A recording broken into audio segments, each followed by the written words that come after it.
చీకటి పడగానే కాశీపట్టణం అంతా తిరుగుతుంది. సూర్యోదయం అయితే ఇంకా వారాహి దర్శనం ఉండదు. కాశీపట్టణంలో వారాహి దేవత ఇప్పుడు కూడా చీకటి పడగానే కాశీపట్టణం అంతా తిరుగుతుంది. చీకటి పడగానే గుళ్ళోకి వెళ్ళిపోయి తలుపులు వేసేసుకుంటుంది.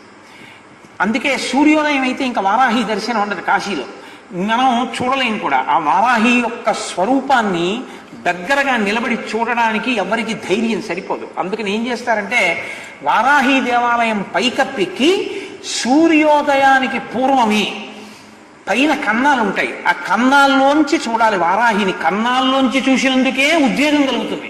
అలా ఉంటుంది ఆవిడ స్వరూపం. లలితా సహస్రంలో చెప్తారే గండనాయకి, ఆవిడ సర్వసైన్యాధ్యక్షురాలు లలితాదేవికి. ఆ వారాహి ఇప్పటికీ కాశీలో తిరుగుతుంది. రాత్రి వేళ లోపలికి వెళ్ళిపోతుంది, తెల్లవారుతుండగా లోపలికి వెళుతుంది.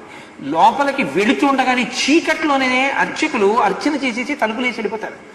ఎవరైనా చూసేవాళ్ళు ఉంటే పైనుంచి ఒకసారి లోపలికి చూసి వెళ్ళిపోతారు అంతే.